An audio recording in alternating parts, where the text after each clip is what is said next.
Happy Monday everyone and welcome back to another episode of Ichimi. So if you can't wait to travel overseas, I have some great news for you guys because it seems like we can travel overseas very soon. Alright, so in other news, InDriver, which is an international e-hailing platform, has begun operations here in Malaysia. So if you want to find out more about it, remember to stay tuned to today's episode of Ichimi.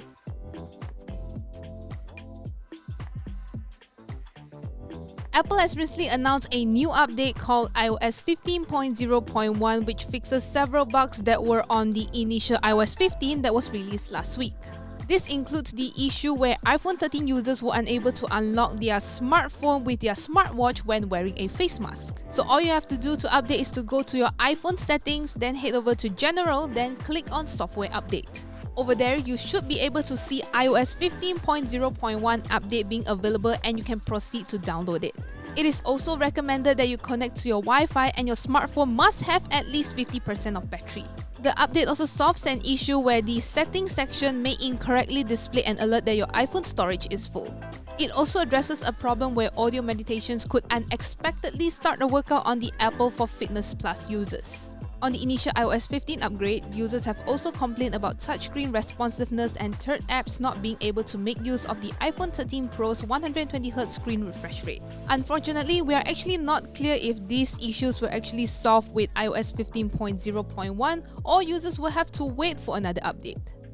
While more restrictions have been lifted, our Health Minister Khairy Jamaluddin has informed everyone that dine-in and eateries are only allowed for fully vaccinated individuals. An individual who received a 2-dose vaccine is only considered fully vaccinated 14 days after receiving the second dose. Meanwhile, those who got a single-shot vaccine are counted as fully vaccinated 28 days after they got the jab. Several media outlets reported that unvaccinated individuals could dine in under Phase 3 states. The confusion arose from the latest National Security Council's NRP Phase 3 SOP dated the 30th of September, which lacks mention of fully vaccinated requirements for restaurants and eateries. InDriver, which is an international e-hailing platform, has announced that they have begun operations here in Malaysia.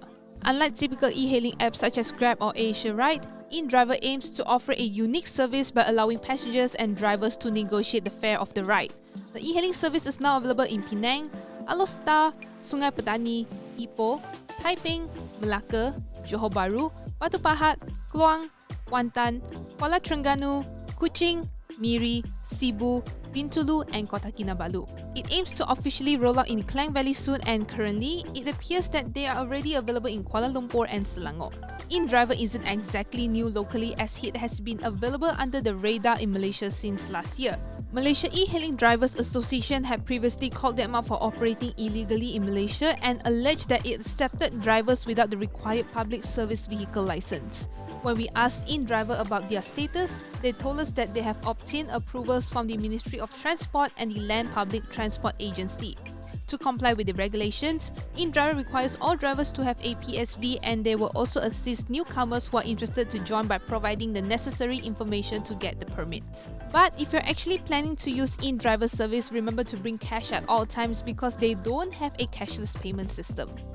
Well, it seems like you can travel abroad very soon. According to our Prime Minister, Malaysians will soon be able to travel by December. He also mentions that international travel was among the benefits that will be rolled out once the adult vaccination rate hits 90%.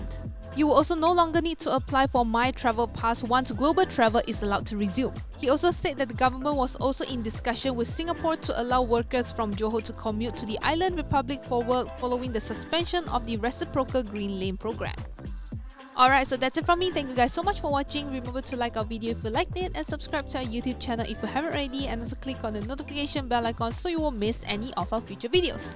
Alright, I'll see you guys in the next video. Bye bye!